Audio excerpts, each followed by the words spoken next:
Hi guys!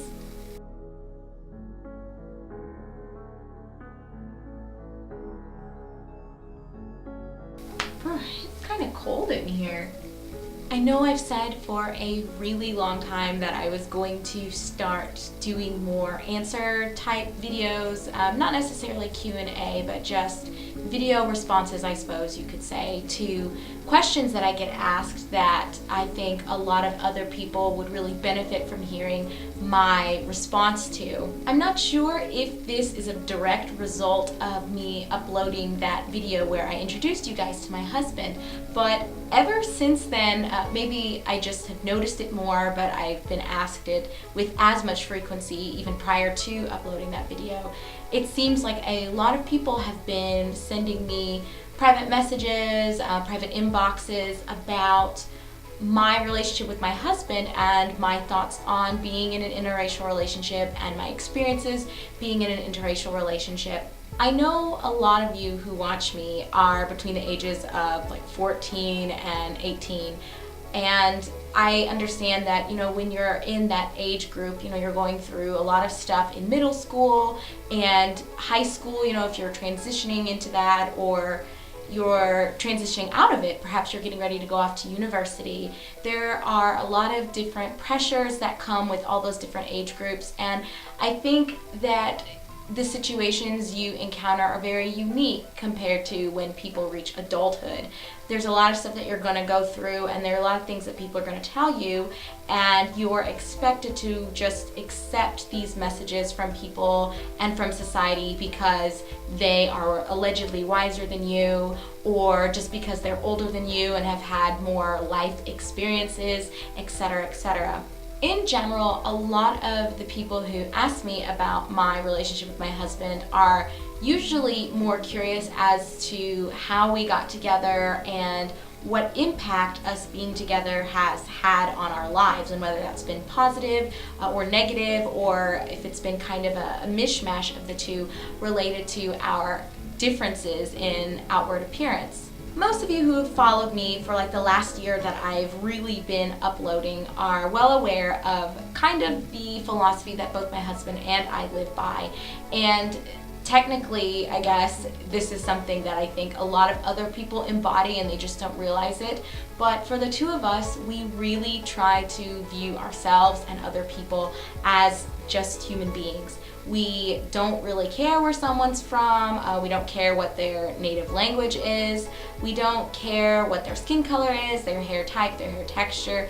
Nothing like that really matters. I tend to not even describe him as my white husband or as my American husband like I believe some of you may view him.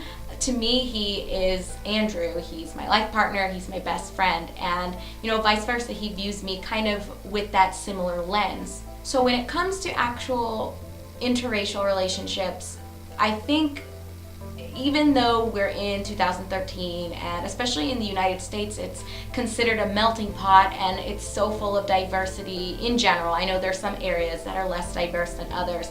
It seems like there's still this sentiment that different races are completely unrelatable or they don't have anything in common, and you just get it on a lot of different sides and a lot of different ends where people are just incredibly xenophobic and they try to mask their bigotry with this idea that it's more of just embracing who they are and embracing their culture or their cultural pride. Now, don't get me wrong, I love cultural pride. I'm really proud of my heritage and I'm really proud of where my family is from, and I'm really grateful that I'm one of the few who was able to have a really successful and thriving life here in the United States, whereas some of my other family members didn't get that opportunity.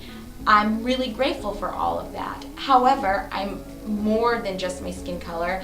I'm more than my hair. I'm more than the language I speak. I'm more than even my education, and I'm more than my master's degree. I am so many things, and I think just judging people based on their appearance is going to not only limit you, but it's going to limit the relationships that you're going to have with other people. So you're really only shortchanging yourself and keeping yourself from perhaps exploring relationships that will bring you far more fulfillment. So just kind of to wrap this up, because I know I've kind of been going back and forth with talking more about me and then trying to address this general question about my opinion on it. Here's what I have to say to those of you who ask me about whether I think you should pursue an interracial relationship or whether I think, it's okay or it causes more problems, whatever. Do what makes you happy. If you like somebody and they're of a different ethnic background or they speak a different native language than you do, so what? There are a lot of people who are of the same ethnic background or they do speak the same native language and they have absolutely nothing in common. So just because someone looks a certain way, that doesn't mean you know everything there is to them. That doesn't mean you really even know anything about the food that they like or the music they like or what their hobbies are. Those are things that you find out from talking to people and getting to know them for who they are and as an individual, not as just one major obvious trait. So try not to even view your relationships with people as intercultural or interracial. Obviously, if that's what they are, that's what they are, but by branding them as that and letting that be the exclusive label in your mind, I've found that a lot of people hold on to that and they can't let the relationship grow beyond that point because that label and that title that they've subconsciously ascribed to that relationship kind of hovers and it just persists throughout your relationship, and I just don't think that it's necessary to even have it there. Ultimately, what a successful relationship comes down to is whether the two of you have things in common or not, and whether you two share the same ideals and the same goals and the same values.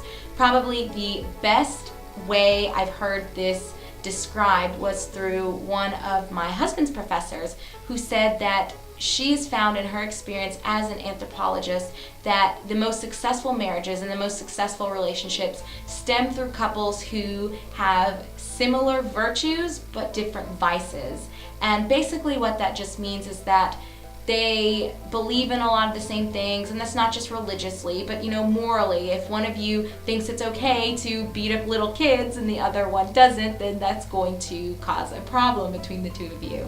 And as far as having different vices, basically what that concept embodies is this notion that if one of you is easily irritated, the other one probably shouldn't be as well, because if neither one of you is patient, you're going to find that the two of you will fight a lot more than if one of you has this trait where you get easily angered and maybe the other one isn't as tidy. So if you both aren't tidy, then your house is going to be a mess. So really what I think that statement comes down to is relationships are about balance, finding someone that you agree with on things that are important and that you can learn to live with and kind of help each other grow and become better people.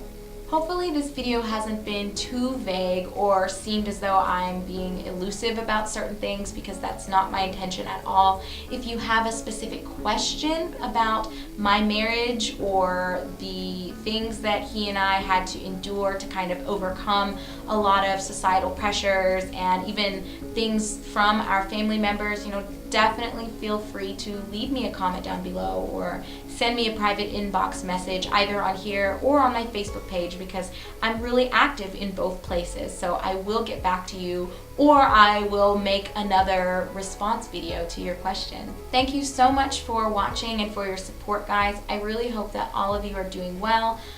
I've had a lot of stuff going on with me, but I will save all of that for a different video, so we'll talk about that later. Don't forget that this is the last week of my subscriber giveaway, so if you are interested in winning one of the 3 Curl Harmony products that I'm giving away, make sure you go over to that video and leave a comment so that you can be entered for the drawing. Thank you so much, guys. I'll talk to you later. Bye!